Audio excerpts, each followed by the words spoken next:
Good morning, ASEAN. Good morning, moderator, Mr. Lim Chinua, Southeast Asia Chapter Manager, the World Wide Web Consortium, representing also the technology agency, Smart Nation Platform Solution, Senior Director, Plenary Contributor, Mr. Alan Bird, Global Development Lead, World Wide Web Consortium,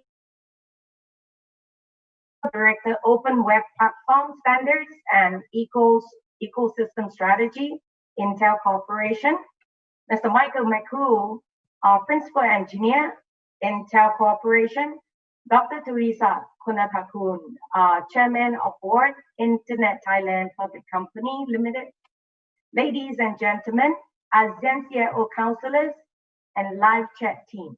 My name is Hong Sin, one of the founding members of ASEAN CIO Association, and I'm responsible for the Global Relationship Alliances, events, and activities. So being the creator of live chat digital channel, listening to you in the industry, digitalist and transformer of current digital society is vital to set the content of what is needed. Today, I am running as your facilitator for Future of Web. Firstly, allow me to address some logistics as this is the public live chat. I would like to highlight that your name or photos or voice could be captured. So with PDPA, we'd like to emphasize that as ASEAN CIO Association, we do not send or sell your contact details to any third party. As you opt to sign up or you have your staff to sign up, which means you have granted us the consent to reach you for any newsletters or email blasts for updates. But should you opt not to receive any, please drop us a note so that we can delete the contact permanently. Secondly, throughout the session, should you have any question, please raise your hand under the participant icon or text into the group chat icon. And we will attend to your question at the end of the session or in between, subjective to the moderator choice. So ASEAN CIO Association is a non-profit organization initiated by a group of passionate CIOs then in 2010 with clear intention to share experiences and serve CIOs across the region, across ASEAN. So our current president, Kun Taitalan Atipet, was then the PTT Group CIO, leading the conversation with his fellow CIOs from different industries, all rooting for great friendship and collaboration possibilities. So currently, all the personnel in ASEAN CIO associations are volunteers, yet we have very strong alliances across the region with Inc. MOU and plan for ASEAN initiative, aligning closely to ASEAN Digital Master Plan. So we have yet opened for membership, but informally, we have already an outreach of more than 5,000 ASEAN C-levels. So as we continue to refresh the contact through events and activities similarly like this. Okay, of course, hopefully after COVID, we have all those physical activities. So our flagship annual event has served as one key activity for a regular information exchange, bridging towards digital and information divide. So the 8th forum that served 2 days has been postponed to a new schedule in September 10 and 10 to 11. Sorry. So our co-host, Vietnam Information Network and Software Association, VINASA, will be in conjunction running the Vietnam ICT Summit with us. So the theme for this year in Vietnam is Digital Nation, Moving Beyond Smartness, Demand Sustainability with Co-Creation. Other major events like CISO Forum, planned in Indonesia, the date is not fixed. Hydroinformatics, Write a Report about digital water, scheduled in Thailand in October. And the Green Exchange Community, a 6 to 9 months program that talks about, all the carbon issues or climate issues, would be targeting to launch sometime end of this year. Okay, live chat digital channel evolved due to the committed intention of keeping in touch to serve our CIOs across the region, as what we have experienced on COVID-19. It forces every one of us to rethink, reframe, refreshes the way we engage the CIOs. There are 9 channels that we focus on the demand by C-suite. Business consulting is one of them, coaching, cybersecurity, cities and urbanization channel, the DX channel, digital transformation, digital water, digital fund, green and sustainability channel, women and youth channel. So today, we talk about the World Wide Web. Can we live without it, right? So if no, what is the future of web? So the web is so much about our lives. It reflects like a wider society and our individual mind as it connects all mind across all boundaries. So we use it daily, like what we're doing right now. Like the World Wide Web is basically part of our current living lifestyle, from checking the weather, sharing the videos, all the way to work or even more. Many people think that the internet and the World Wide Web are the same thing. I thought so too. So while they are closely linked, they're actually very different systems. The internet is a huge network of computers all connected.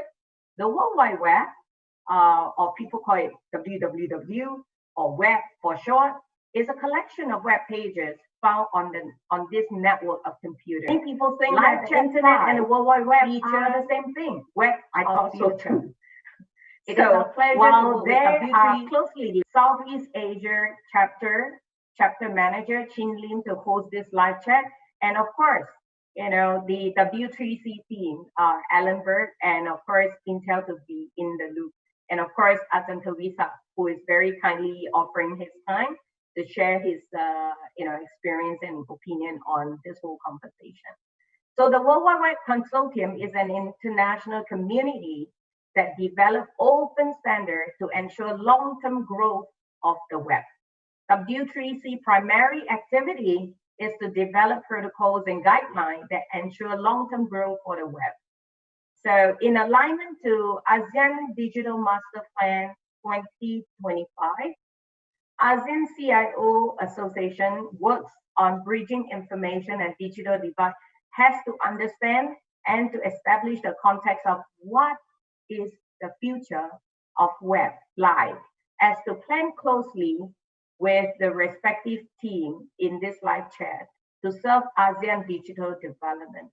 So let me bring on our distinguished moderator, popularly known as Chin Lim. I'm so not used to calling him Mr. Chin Lim Chinwa, who holds a role as W3C Southeast Asia chapter manager, and Chin leads the Smart Nation platform solution group at GovTech as senior director, and is responsible for overall management, including design, development, implementation, and technical solution for the sensor platform and digital district.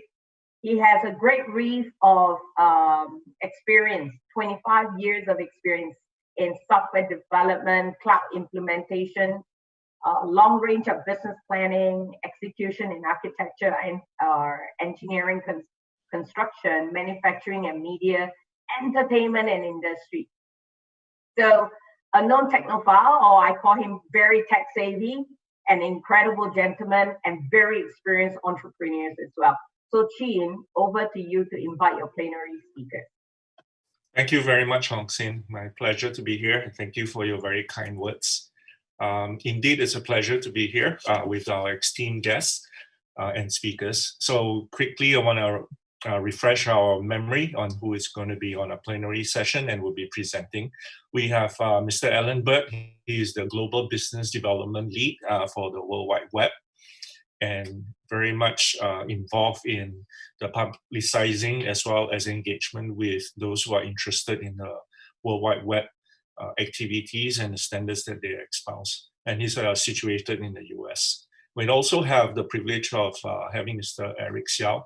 He's director for the Open Web Standards, and he's very much part of the member of the W3C advisory board, and he will bring with us his insights into his perspective of how Intel is involved. And also we have a very, very distinguished technical person, Dr. Michael Koo. He's a principal engineer from Intel also. He's the co-chair of the W3C Web of Things working group. And it's very exciting what some of the W3C work on Web of Things to allow for IoT to become a universal standard. And of course, we have Dr. Teresa, chairman of the board, Internet of Things, very distinguished scientist, and also a prominent leader in the Thai community and industry. And we'll love to hear from him also his perspective of how technology is going to help with those who are living in the cities and the technologies that Eric and Michael will be sharing as well. And I have my colleague with me, Hazel. She's the chapter evangelist, and so she'll be able to provide you information how to get involved, where to get information on, and so on. So without further ado, I would like to quickly get Alan on the screen and share with us W3C.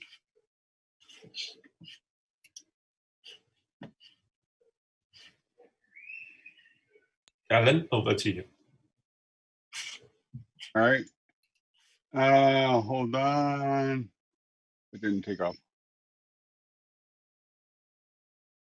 While Alan's preparing, please feel free to list out your questions. I'll be looking at your questions, and where I can group them into a single question, grouping of question, I'll help you highlight and get the plenary speakers to answer them.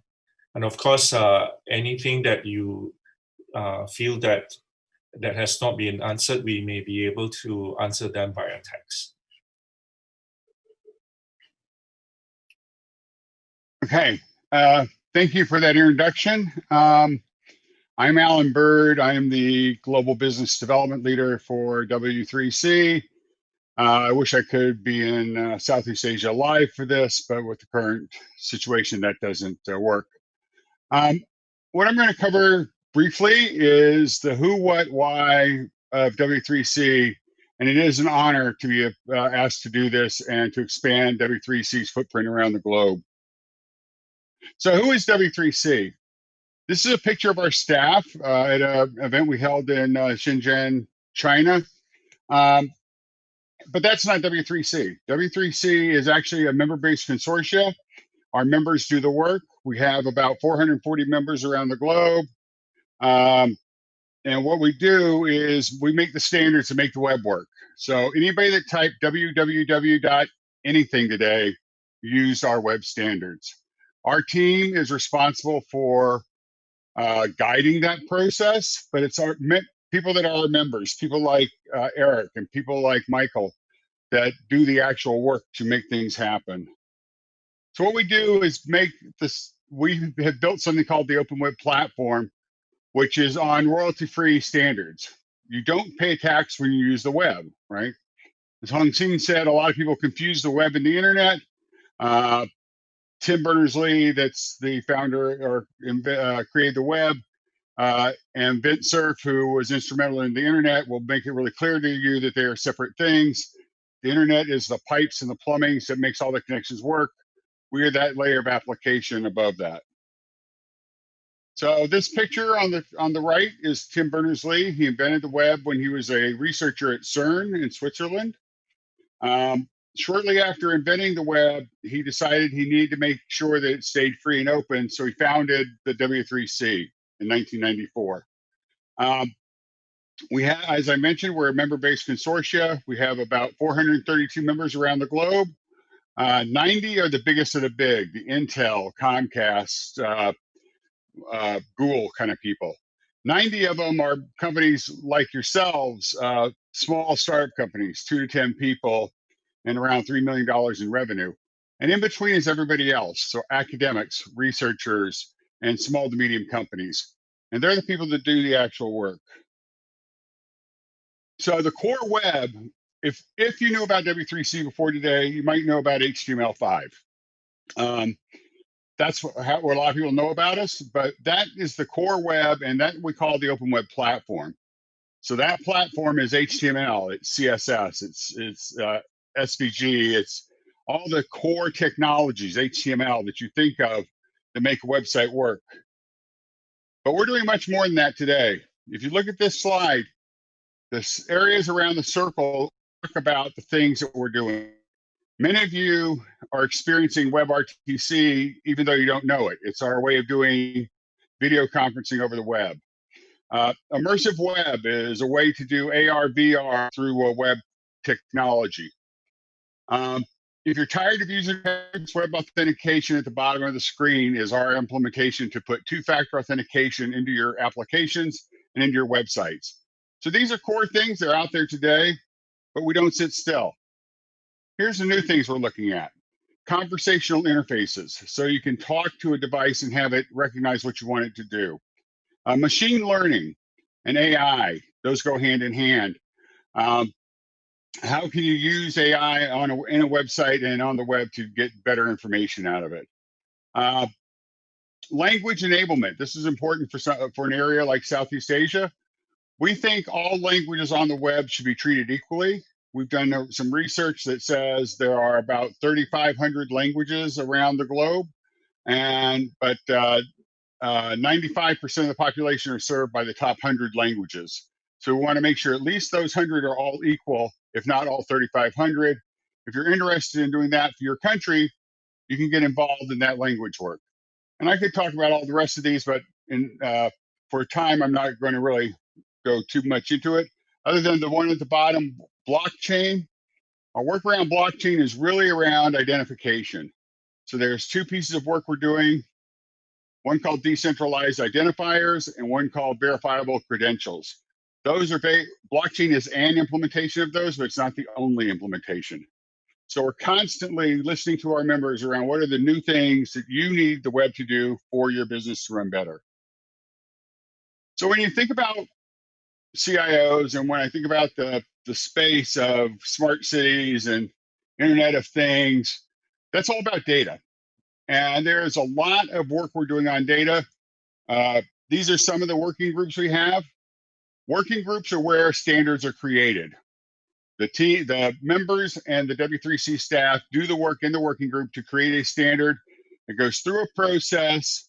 One key difference between W3C standards and hardware standards is our members are actively involved in the process of building the standards, and we go through checkpoints to make sure you can implement the standard as it's being built. By the time it's done, if you're a member in W3C, you've had an advantage of being involved in creation and you've got it implemented. So Web of Things is about, Michael will go into much more detail about this, but it's IoT is the connectivity of devices. Web of Things is that first abstraction layer. JSON is how does JSON work on the web. Spatial data is an interest group. So an interest group looks at use cases and requirements and decides what does an industry need us to do. So one of the areas of spatial data on the web that we're going to be working on soon that you may have seen about is a maps workshop we're doing. We do a lot of innovation through workshops. We get a lot of data requirements through workshops. If you're interested in that topic, reach out to Hazel and she can provide you the information on how to register for that workshop.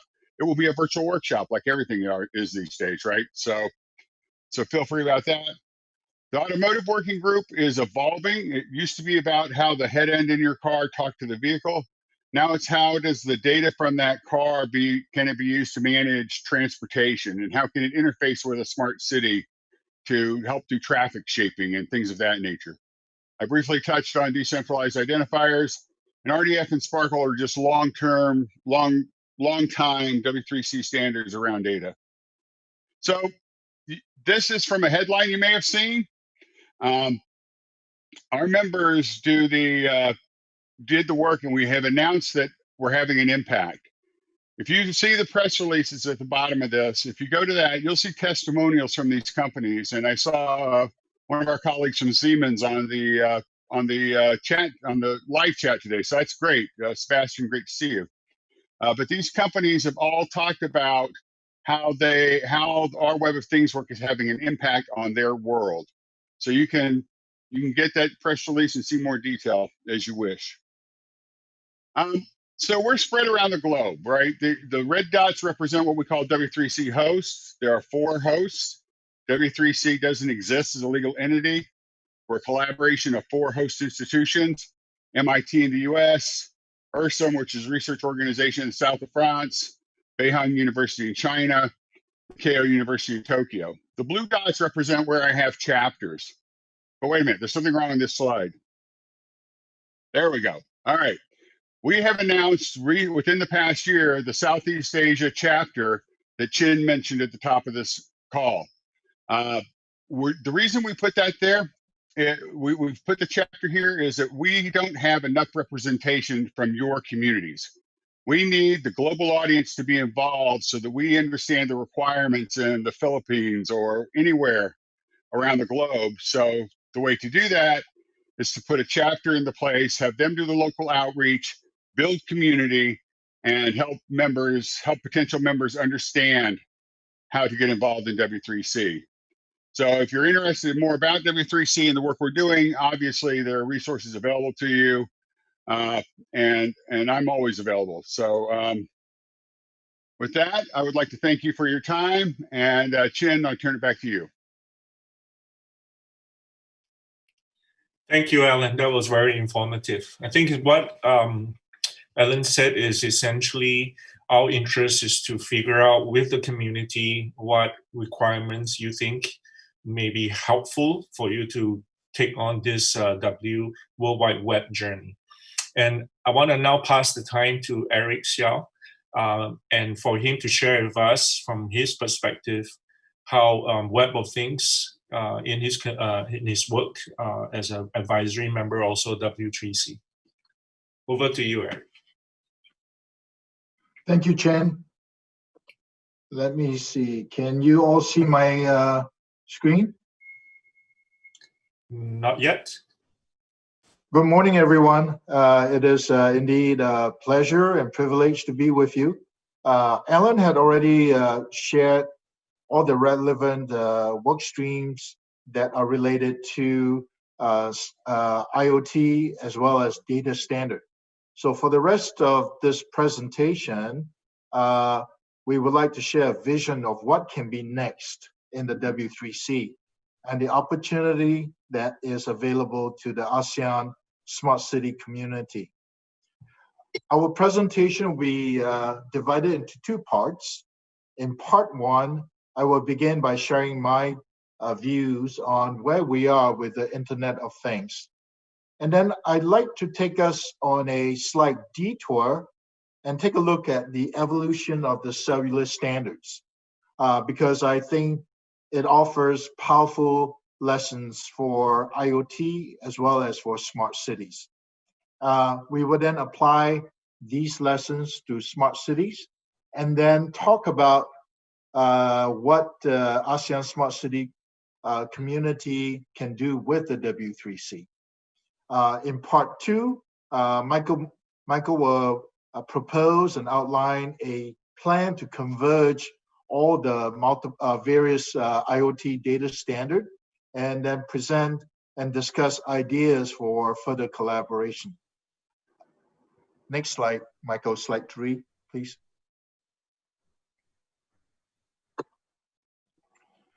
So the fundamental value proposition of IoT and a smart city is to enable devices, sensors, and platforms to communicate and share data. So let us take a look at where we are along the journey to this promised land. Slide 4, Michael. I will submit to you that after 11 years, the hype of Internet of Things is much greater than the present reality. And the reason for this is that IoT is a very broad term, right? And it's trying to address multiple discrete market segments that have distinct needs. On top of that, we have many fragmented and uncoordinated standard organization and special industry groups all developing competing standards. This adds to the confusion and complexity in the adoption of technology and the implementation of IoT. I'm really afraid that investment in IoT may be at risk. And because smart city is one of the many distinct market segments within the broad universe of IoT, it also faces many of the same issues. Next slide. I've always appreciated the wisdom of this quote by Confucius because I think it describes so aptly the tendency for human beings to make things much more complicated than they need to be, right? And so the next slide, on slide 6, this is a map of the current Internet of Things data and metadata standards. Michael will be going into this slide much more in detail later on, but at this point, it is important for everybody to note how fragmented and complicated the ecosystem has become. I've seen some pretty crazy stuff in my business career, but this is the craziest I've ever seen, right? It literally took us a couple of months to actually pull the data together with Michael doing most of the legwork. And then it took us even longer to figure out how to present all the multiple standards in an understandable format. Now, there are 3 ways you can react to this slide, right? The first way is the first reaction will be to throw up your hands and throw in the towel, right? And just give up. This is a write-off, right? The second possible reaction you may have is, well, let's just sit, wait, hope, and pray that by some miracle, right, the ecosystem will sort itself out and everything will work out, right? And then the third reaction would be, wow, we better get our act together, right? We better work together to simplify and converge these standards. Next slide, 7. So let us take the detour that I talk about and take a look at the history of the cellular standard.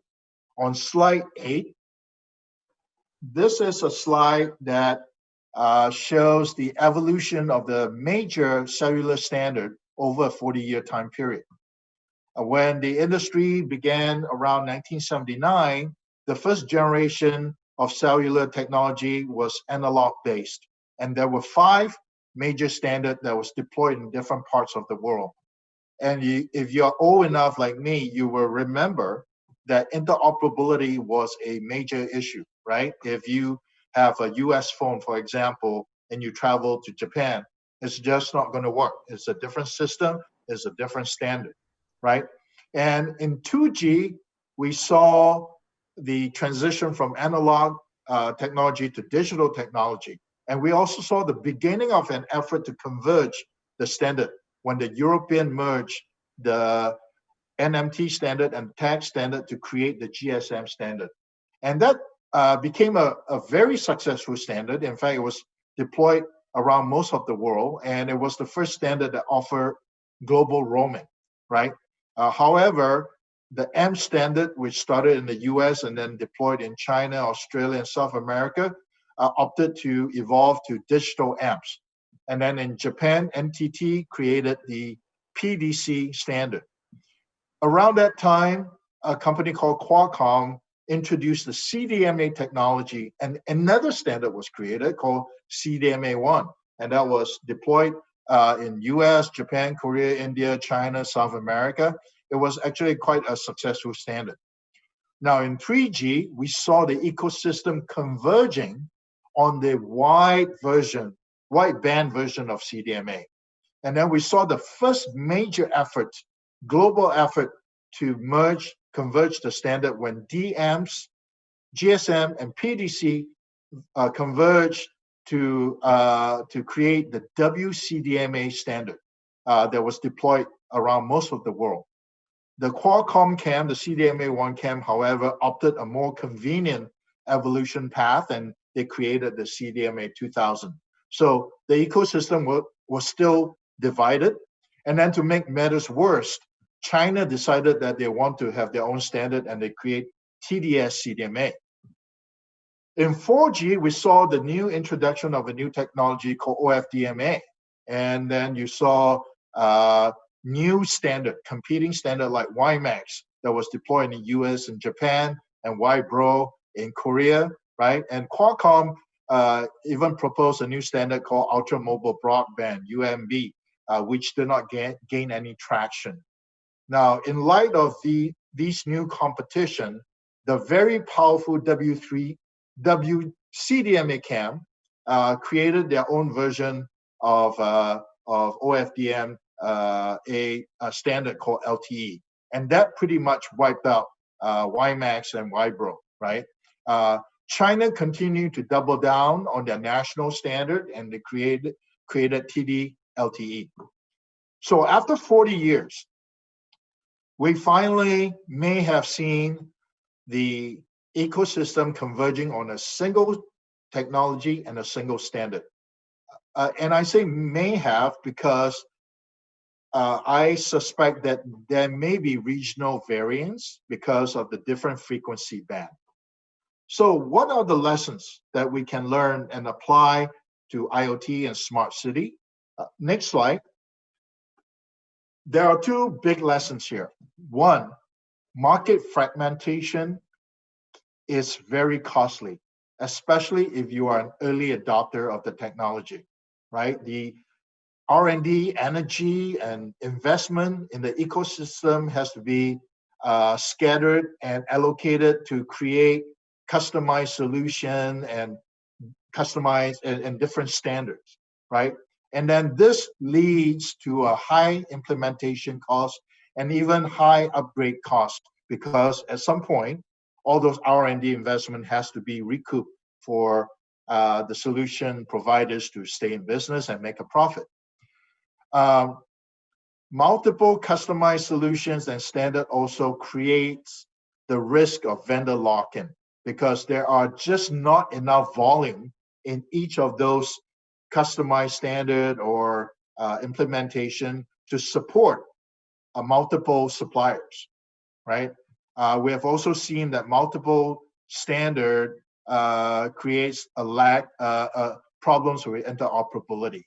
And finally, if you remember, all those people that invested and promoted and implemented WiMAX, Wibro, Ultra Mobile Broadband, they all had to write off their investment because of obsolescence, right? And Intel was one of them, right? Intel was the champion of WiMAX, and I was part of the team that worked on that. So it was a hard lesson to learn, and that's how it impacted my perspective. And I just want to share that with everyone. The second powerful lesson to note here is that the collaboration and cooperation among the regional regulators were just as important as the collaboration between the network operators and equipment vendors, right? In terms of converging towards a standard. If the regulators are competing against each other and wanting to drive a national standard, it is just not going to come together.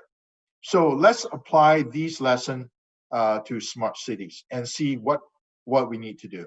I'm going to forward to slide 11. So if you look at smart cities today, you would notice a lot of similarities with the early days of the cellular industry. We have a number of competing standards, and that is driving up the cost of deployment. It also hinders scalability, interoperability, and a smooth path to future evolution. So we really need to come together. We really need to simplify the ecosystem, right? And the only way we can do that is to work together to prioritize and define technical requirements. And out of those technical requirements, we can create product profiles that guides the solution providers to focus their R&D efforts and investment to create products that meet those requirements. We also need the various regional regulators to come together and collaborate to converge the standards, right? Having multiple national and regional requirements only drives up the cost and creates more problems down the road. Now, there are two studies that warn us to the danger and cost of not solving this interoperability issue, right? A study by McKinsey estimated that the lack of interoperability will waste up to 40% of IoT value. And in fact, in some segments, they estimated that it is as high as 60%. If we remind ourselves that the fundamental value of implementing IoT or smart city is to allow devices and sensors and different platforms to share intelligence and data, this makes total sense, right? And then the second study by Machana Research, right, warn us that smart cities and technology partners may waste up to $321 billion by 2025. That's a lot of money, right? So this is a serious issue that we need to pay attention to. On the next slide, slide 12, some of you may already be familiar with this diagram that came out of a book called Crossing the Chasm by Geoffrey Moore. In fact, it was the first book of a best-selling trilogy. And the basic theory here is that the technology adoption curve is not a smooth, continuous bell curve, right? It is actually divided into segments with very distinct gaps between them. And the biggest gap or chasm is between the early adopter market and the early majority market. So the early majority market and late majority comprise of the mainstream market, right? And that's where most of the money is. And the big reason for that is the early adopters may be willing to pay a lot of money to be first with a new technology, right? They just want to be first. Well, the decision makers in the majority market, they're much more practical. They don't want to be first. They don't want to spend a lot of money on try technology and take a chance, right? They want to make sure the technology work. They care about interoperability. They want multiple vendors so that they can have competitive bids, so that they know they are getting a good price for their investment. And they also really care about, they want to make sure that their investment will not be obsolete in a few years, right? So when a technology does not successfully address the need of the early majority market, it will either fall into the chasm and die, or it will remain a niche market and never become a big, huge market. And think about examples like satellite phones, right? 3D TVs, right? There were a lot of excitement and early adopters rushed in and spent a lot of money buying it, but it just never took hold and never crossed over to the mainstream market. So the standard strategy that he recommends when you are in the early adopter market where smart cities and IoT is that you focus on a single segment or on a single platform. And then you gather all the needed partners and allies together and to address all the need of that particular on that segment. And then you cross the chasm together. The analogy that he used was the example of the Allied forces during the World War II, where the Allies focused all their energy on on gaining the beachhead in Normandy, and then using that as a base for the broader campaign, right? So what should we do? We really need to come together and form an alliance, right? We need to work together to simplify the technical complexity. We need to work to standardize the key elements that's needed for interoperability. We need to work to lower the deployment risk and lower the cost through economy of scale.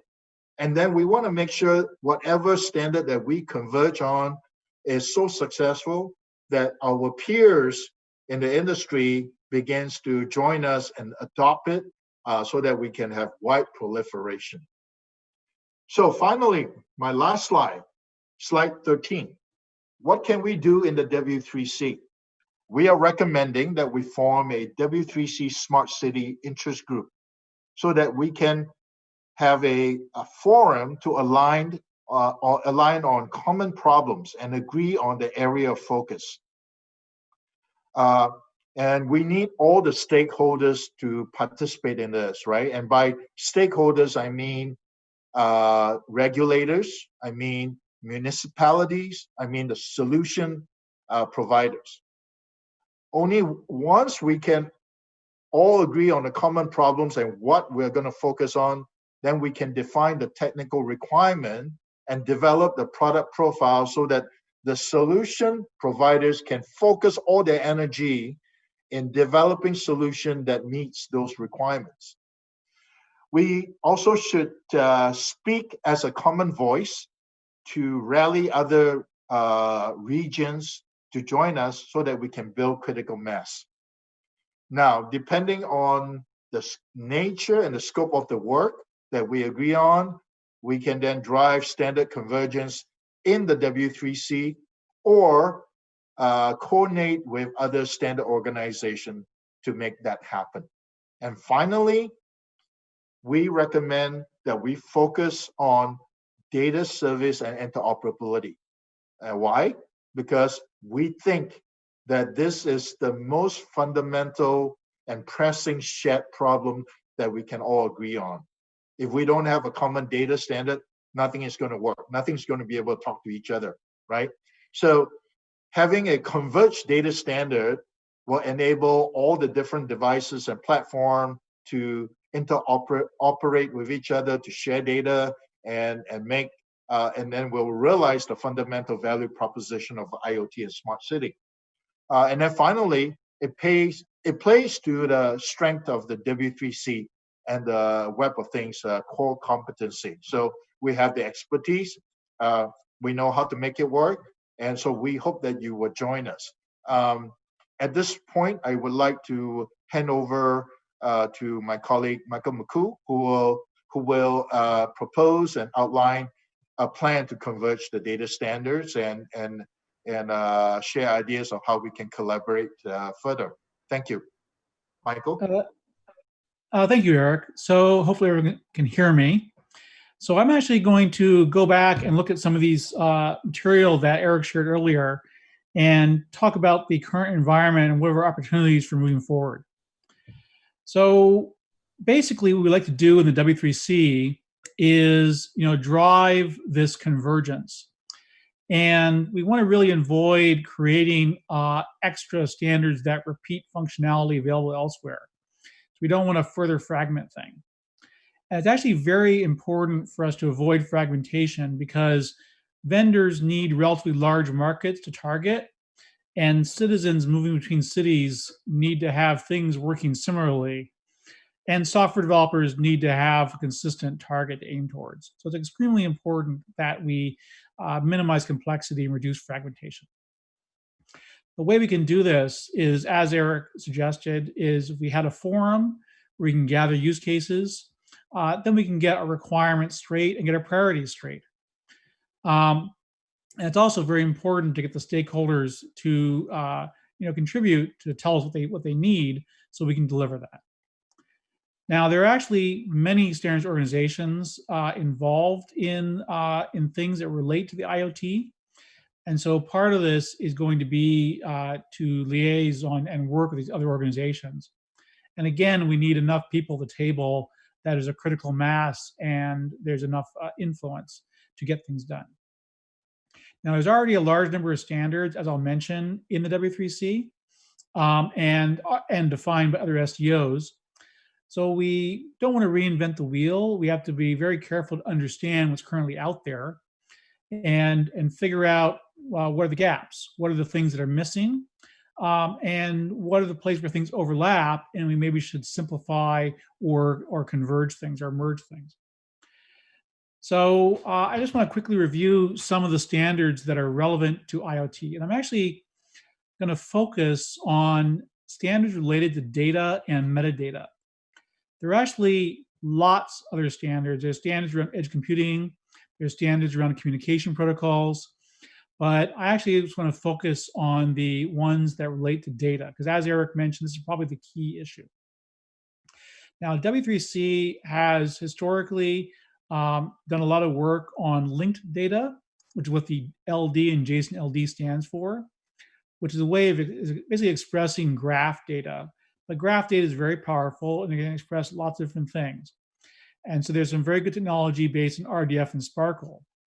And there's a technology that just released a new standard, just JSON LD 1.1, that takes that kind of data and makes it available as JSON, which is a modern web standard for expressing data and putting it on the wire.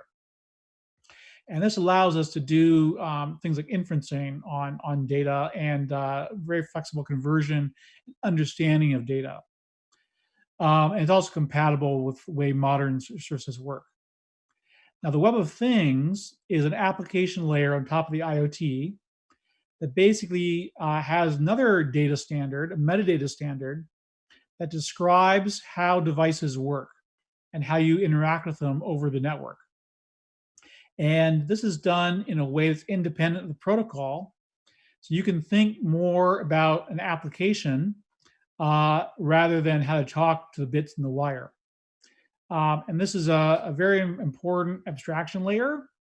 And it also, importantly, can be used to describe existing devices that are already out in the field, the brownfield problem.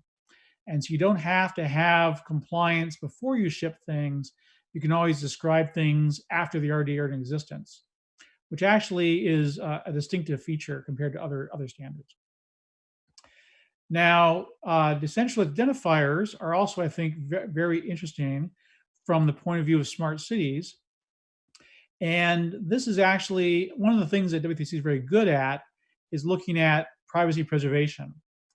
And so the decentralized identifiers are a way to cryptographically secure identifiers, and from those identifiers be able to resolve various documents or metadata that relate to it. And you can use identifiers for devices, for things, for services, and also for users. Geolocation is also a very important topic, comes up very frequently in smart cities. And there's a lot of work around geolocation and spatial data. And likewise, automotive cars and traffic are also very important, and there's work being done in W3C around that. Now, I actually want to talk just briefly about the standard that I'm personally involved in as a co-chair. And so what we're doing is we're basically adapting web technologies to IoT, and we're also creating an abstraction layer that kind of makes IoT devices act more like the web, in that they're more flexible and something you can build applications on top of. And we've just released a standard, which is a metadata format that basically is a description of how devices work. And this lets, you can write application layer without worrying about the precise details of the protocol used by an actual device. And you can also consume data from a device and have the data described by the thing description so it can be easily ingested into an application layer. So basically, it simplifies the integration of systems from devices from multiple vendors and from different ecosystems. And so it makes it easier to build systems that cross boundaries of ecosystem and vendors. In other words, it is targeting interoperability. Now, there are many other standards that are relevant to IoT. And in fact, part of the work of WAT is to clean up some of this confusion. So in particular, there are many standards for data, XML, JSON, CBOR, for data on the wire. There's also many standards for communication protocols, HTTP, CoAP, MGT, 0MQ, AMQP, et cetera. And so what we're trying to do is kind of make an abstraction layer so you don't have to worry about those particular standards. They're a layer underneath. There's also some standards that kind of are similar to Web of Things. One in particular is worth pointing out, OpenAPI, which describes services in the cloud. So HTTP-based web services. And one of the things we need to do is, coordinate how things in OpenAPI, play off against each other. There's also various ways to describe data. And actually, so JSON schema is an example. It's actually integrated into thing descriptions. And there's various other things related to semantics, query languages, authentication, and so forth. And these are generally done by other organizations, but are things that W3C standards depend on.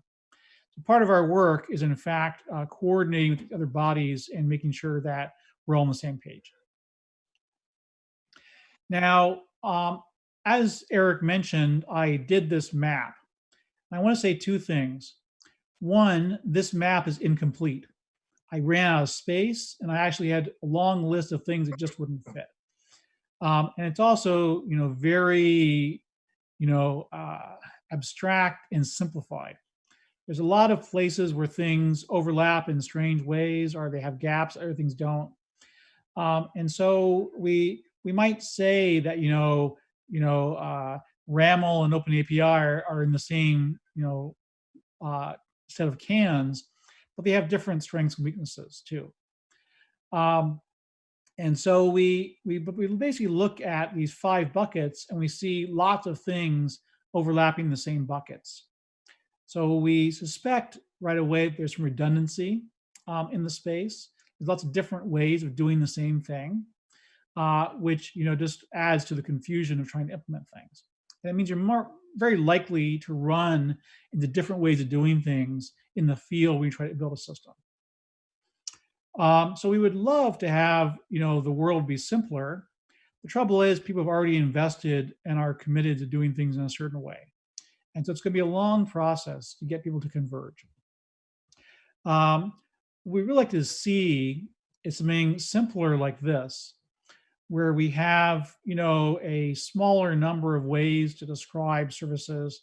We have a smaller number or converged ways of doing data schemas. We have a converged way of doing semantics, and we have some kind of common model for data on the wire. And it's going to take a lot of work to clean up the standard space and get to this point. And this is kind of my way things I hope go in the long run, that we start working together to try and merge some of these standards and to get onto a common framework. The good news is this is happening. A good example here is the one data model work that you see here into 2020. There's a lot of work going on right now to converge the semantic models for various IoT standards like Zigbee, Z-Wave, and so forth into a common set of semantics. There's also a lot of hope that we'll see service descriptions converge, because we see, for example, a common use of JSON LD for describing data and metadata. And that gives us opportunity to do conversion between these metadata standards. I also think there's a good opportunity to converge data schemas and to have a unified model for what data looks like. Maybe not replace CBOR and JSON XML on the wire, but make it easier to interconvert them. So I think in the long run, we can get to this, nirvana of a smaller set of converged standards, but will require a lot of work. And it will also require a lot of commitment and essentially vocal statement of requirements from the stakeholders for what is needed and that this convergence is needed. So what I think we need to do in the context of smart city is we need, again, a forum. We need to get the stakeholders to speak up and state their requirements. We need people to state the use cases and identify when use cases span more than one city. So if a lot of cities have a use case around, say, water management, and water management has certain requirements for the kinds of sensors and the kinds of data, then that needs to be clearly stated so that we can capture that requirement and work towards, solving the problem in a unified way. So we need the cities to do this. We need the customers and the people building the systems to clearly state their requirements. And this is crucially important to motivate the convergence, to get the vendors to pay attention to what is needed at the standards level. Then we need to clearly understand the current standards and figure out where there are missing pieces. So what are the gaps? And so, for example, if we have a use case for something in the smart city, we may need to have some understanding of the semantics for the data of that application. And we need to have a standard to define that. So we don't get confused about units and differences in meanings due to local languages, for example, or different names for things. The worst arguments I've ever seen is people talk about the same thing with a different name. And so it's very important for us to agree to name things consistently. And we also need to look at, again, these standards gaps. We want to avoid working on standards that overlap with existing standards. And so this is part of part 3. Certainly, we do not want to create new standards that are redundant, that replicate some existing functionality. At the same time, if there are already multiple standards that do similar things, we should try to converge them. And so right now, I can think of 3 or 4 different ways to write service descriptions. It'd be really great if we could have a unified service description. Unfortunately, people will probably want to say, hey, just use mine and get rid of this other guy's one. And so there's politics involved, as you'd imagine. So it may be that what we need to do is just merge everything together and come up with a new unified standard that interconvertible with all the old ones. But at any rate, we need to find some path, some plan that moves us into a single standard. And also there's some cases where existing standards are almost good enough, but maybe are lacking some feature. So we identified a gap, and rather than building a new standard, maybe we should just take an existing standard and improve it. And so a good example is JSON schema is great for JSON, but what if I have data in CBOR or XML? Maybe I need to improve it a little bit to make it more applicable to those data formats. I don't want to throw out JSON schema. People are like it, and it's around, and it's popular. But if we want to expand its generality slightly, it would fill in this gap and would make it even better. So this is the other way in which we can avoid creating a new standard, but we can instead get convergence. So I think that these are the kinds of things that if we had a smart cities interest group in the W3C, they could work on and they could provide benefits to the community. I think that the actual work of creating new standards would then, be spun off into other working groups. So, the Web of Things working group would love to have clear direction for priorities around smart cities from a collection of interested smart cities. And so it's really hard for us to guess what people want. We need to have the actual input from the users. So this is actually the call to action for if we had an interest group, what it would do. So with that, I think I will stop talking and we maybe can go to questions. Thank you, Michael. That was very informative. I think what is certainly going to be interesting for all of us, as especially in the ASEAN scene, where smart cities and smart city technologies are very definitely in the foreground. A lot of not only the government, but also the technical service providers. That how can we get the cities into providing better standards and better services for the citizens. And having a standard like this may perhaps give us an idea how to pull data for interoperability and then figure out the services to support this. So I want to start and open this to everyone to post your question, but I will kick it off by asking Ellen the first question. W3C, how do you see W3C influencing in the technology landscape in ASEAN? Jen, great question. As I mentioned in my presentation, we don't have the voice of ASEAN in our current work, right? There aren't a lot of members. There are a couple in the region, but not a lot. So we need to have people join and be a part of the conversation. The values and the unique things that W3C brings to the table is that we're a vendor neutral space.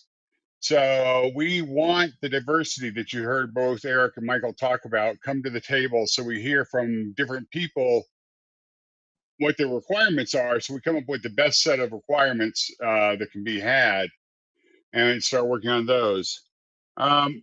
And we work by consensus. All members are treated equally. So if you're a CIO of a technology company in Malaysia and you have a really good idea, you can bring that to W3C as a member, and you were treated as an equal to any other member in any group that you are in. So nobody has a veto, right? Nobody can say W3C is not going to do this. Our members decide what work we're going to do.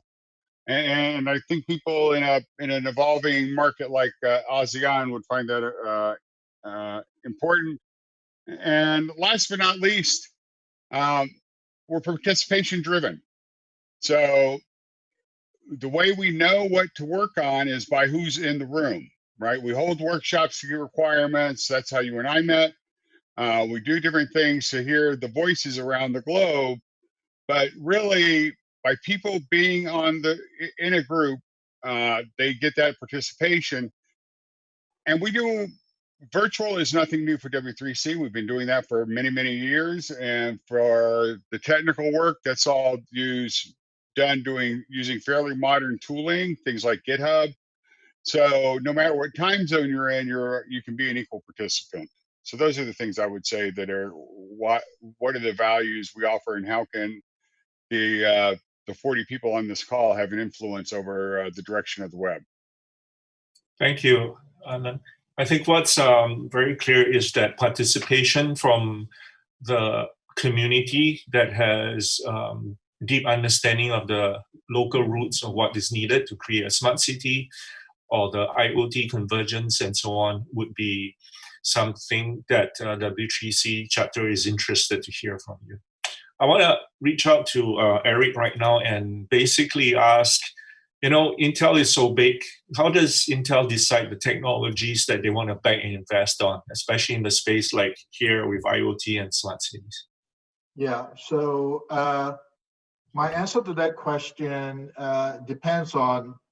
really depends on which business unit you're talking about at Intel, right? So for my peers in the business unit that have to sell products, right now they have no choice, right? They have to sell a customized solution depending on what the cities want, right? Because they are under pressure to generate revenue. For someone like me at Intel that has much more of a strategic role and in standard, I have the luxury to think much longer term, 5 years, 10 years down the road, and say, what are the things that we need to do to create a healthy market and ecosystem, right? Because when you look at Intel, we are between 70 and 80 billion dollar in revenue a year. So even for us to just grow 5%, we had to grow 3.5 to 4 billion dollars a year. Most companies don't even hit that in their lifetime, right? So for us, creating a healthy ecosystem, right, that can generate a lot of volume, where Intel can service a lot of customer, and having standardization help us to do that, because then it becomes more manageable, right? If this market doesn't develop further and it continues to be small customized solution, it is very hard for us to stay in. So we definitely have a vested interest long term, right? Especially people like Michael and I, to work with all of you, to understand your needs, to try and bring everybody together to create that market. Excellent. I'm sure that there's a lot of collaboration needed between departments to decide where yes, it needs to take the next bet. Yeah, excellent. Yeah, absolutely. I think that requires a lot of strategic thinking from your side as well. I see a question from Jacob, and I'll probably throw that to Michael. But before I get Michael to answer Jacob's question, I want to ask Michael a quick question. Does it really make sense for WOT standards and creation of standards in industries, and especially in the tech industries that's changing so quickly? Well, things are changing, but things are also staying the same. And so there's been structured data around for many, many years, and there's always going to be a need to manage data into the future. And so when we talk about metadata and data standards, we're really talking about putting systems into place to gather data and to manage data for a long, long time. And in fact, there's a phrase called data stewardship, which is where you're talking about, I'm collecting this data and I'm responsible for it and keeping track of it and knowing where it comes from and taking good care of it. Likewise, in the cities, installing IoT devices, they're want to install that and have them around for 20 or 30 years, right? And so it's an investment in the future. And part of the challenge is how do you, design a system that can last that long in the IT world? So I think that there is an attitude in some IT places that 5 years is obsolete and throw it out. This is not the case in industrial systems or in IoT. So we have to design for the long term. Excellent. So I want to draw attention to Jacob's question. I'll read it out for everybody. Yeah. He is saying that you're focusing on communication protocols across things to enable smart cities, and also the need to have a data reach for ID models as well, such things as reality mesh, digital models of roads, etc. So okay. What are your thoughts on that? Yeah, a couple thoughts. So a lot of IoT devices provide very simple data, like a temperature sensor or whatever. However, one class of devices provides very rich data, that's the camera. And there's also things like LiDAR cameras and 3D cameras that provide very, very rich 3D data. Now, this is a different class of data that often involves AI technology to even interpret. But it can be very, very useful and can be used to simulate many other kinds of sensors. The other place where 3D shows up in spatial data generally is when you think about a city, you have sensors in a location, and they're actually not just in a two-dimensional map. They can be up in a building, they can be in an infrastructure, and they can be related to various other things. So there's a number of standards kind of relating to spatial data and to where things are in the world and how they relate to the feature of interest. So what you're trying to measure. So, however, you usually aren't transmitting three-dimensional models from an IoT device. Instead, you'll be relating data from an IoT device to a three-dimensional model or model of the city, which actually gets another topic, which is digital twins, which is you often want to run a simulation of the city and use the data to feed into that, be able to predict things about the future. For example, you might want to predict where a water leak is based on sensor data and a map of the network of the water flow. An example that was done in the IIC, actually, very interesting. And so I think that, yes, this does show up, but it doesn't necessarily show up from the IoT device. It may show up in the city planner's office where they have a 3D model and they need to associate the IoT device with it. Thank you. I want to then segue into Dr. Teresa. Now that you have heard what Eric and Ellen and Michael have said, how do you think these technologies can be used in enriching the Thai cities, as well as the living standards, as well as conditions using such technologies? Dr. Teresa, your thoughts? Thank you, Shin.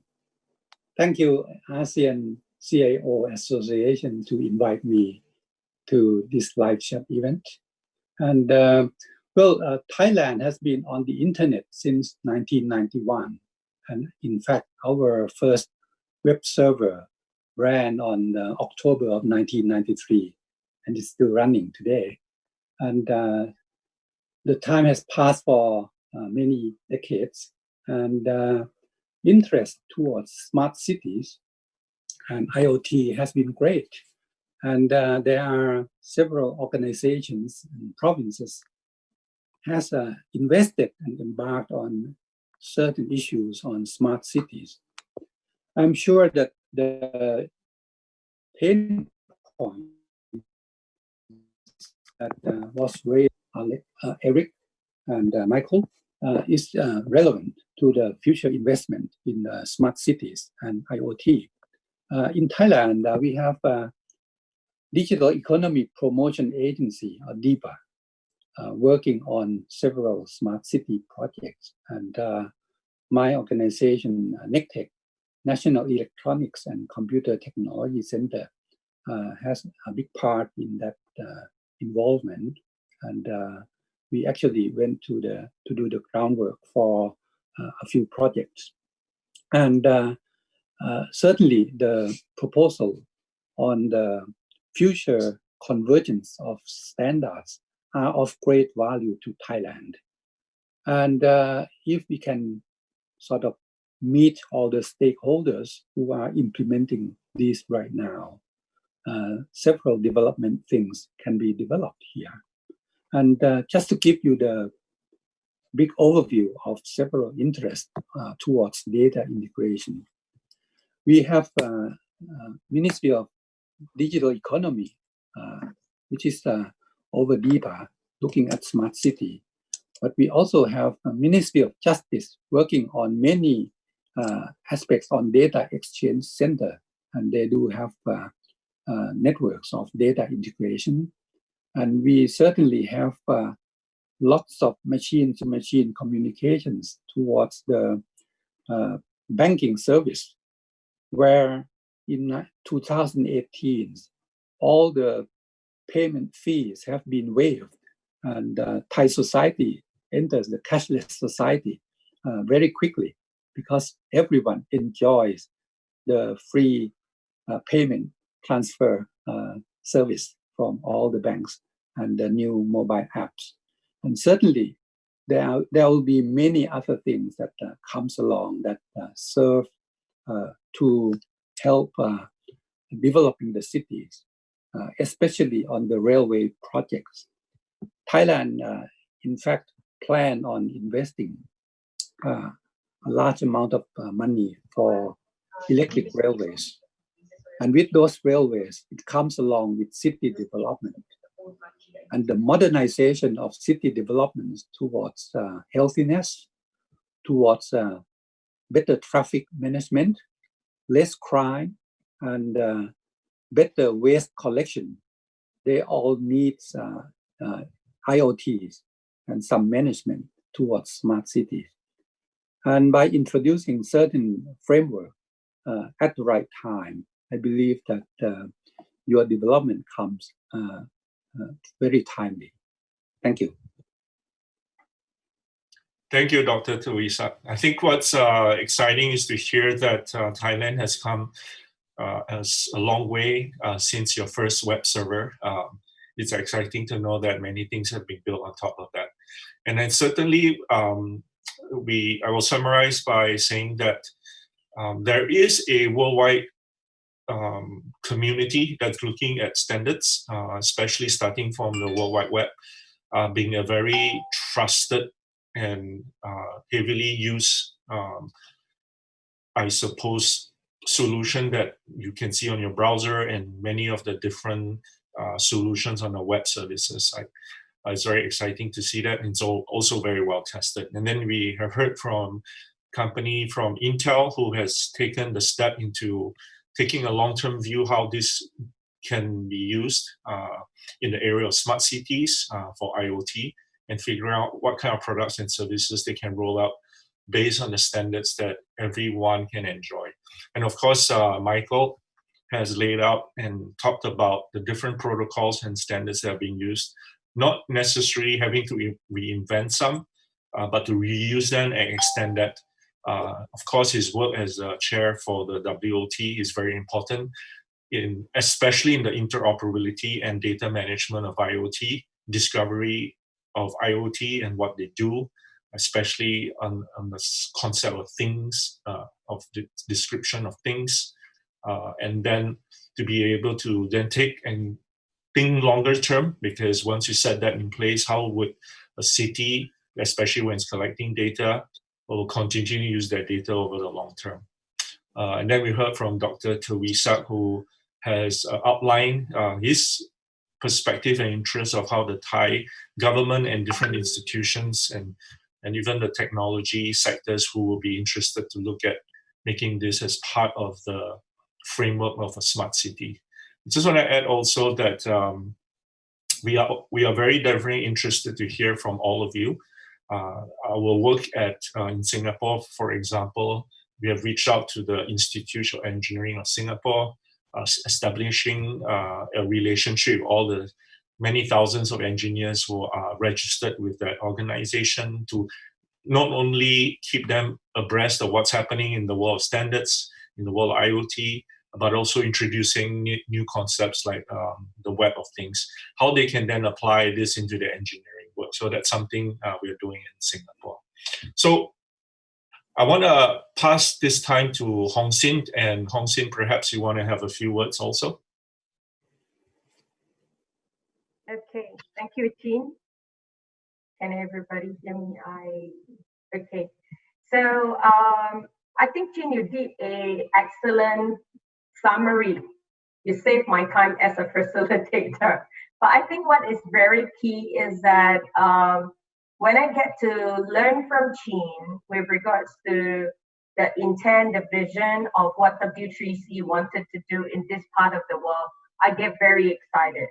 And that was also the reason why I think it is very important as ASEAN CIO, I can bring this whole conversation to share it across ASEAN. And particularly, I think today's conversation, like what Michael has shared, what Eric has shared, and of course, Ellen, that really opens up a lot of possibility. I'm so ignorant to say that, I conveniently been using telephone. I never know the history or the challenges, but I know, at the background, there are differences in terms of, because when I get my very first handphone, I haven't started roaming. But the time where I start roaming, I find it is so costly. And in certain countries, I have to, like my own phone, I can't use, and I have to use another local phone. So coming back on the conversation on IoT, I mean, why is it that we are not learning from all this history? And today with smart cities, beyond the conversation on IoT, now we're talking about WOT. There is so much more that, we have to work together for the benefit and for the growth and for the effectiveness of this whole world to function better. So, I mean, like, to me, as running ASEAN CIO Association under the leadership of Kun Chai Chalan as the president, we are basically very open to see what W3C wanted to do. And of course, W3C here, I have to work with Chin and Hazel from the ASEAN angle. And in fact, after this session, we would be calling for more other sessions because, like I think Michael mentioned about digital water. The effect of water issues using IoT. In fact, on 25th June, we would be bringing on Ajahn Royo, who is the water expert in Thailand, together with other ASEAN member states on this whole entire conversation. And moving forward, I really very much like to thank, all the speakers, or rather, the contributors. This is really a very rare opportunity, and to this whole live chat 5, and you guys have definitely enlightened us in terms of all the various possibilities on what we can do to work on some level of standards and learn from history to improve on the way we can work better. What I'm hearing really is, the convergence, the standards, coming together and working together. And Ajahn Teresa has actually also mentioned about, meeting up with stakeholders, to look into what we can do in the context of Thailand. But of course, in other regions, in ASEAN, there are also lots of work to do. I think Chin brought up some very good points about sharing, and putting it feasible enough for the community to participate. I think this is very, very powerful. We'll see what else I can learn from, what else I can put in place subsequently after this whole entire conversation. So for more, like for today's session, I just wanted to also mention that it has been recorded and it will be posted on the ASEAN CIO YouTube channel, as well as the Facebook page. And do note that, the upcoming live chat 6 session, for the week of June, we would be addressing transforming ASEAN nations, digital literacy driving towards digital prosperity. And what could be possibly change and shift the mindset of people, citizens, as they learn to adopt information, communication, and technology, driving towards economic growth as the entire world shifts digital. So for the attendees today, if you have any very specific topics that you'd like to have us address, do let us know. Chin, is there anything else that we need to address, or you'd like to address for W3C? Yeah, just my ending point would be, we'd be excited to hear from you. One of the main, I suppose, contributor for success of any standards is that if you can hear your needs, especially if you're working in the area of IoT or smart cities and with data exchange between different devices. So if you have interest in this area, we have been working on solutions. We also have many use cases we are happy to share with you and want to have that conversation with you so that we can make sure that we are representing as much as we can the community needs. We will be sending out the series of thank you notes, and in the thank you note, if the slides are available for sharing, we will make it available to the attendees that have signed up and that have attended for today's session. And of course, Hazel has also clearly put onto the Zoom group chat on the contact, and you can reach out to her anytime with regards to W3C inquiry. Okay, so thank you very much for all the plenary contributors. Thank you, Alan. Thank you, Eric. Thank you, Michael. Thank you, Hazel. And of course, Chin, my buddy. And of course, Dr. Teresa. Thank you for taking time this morning.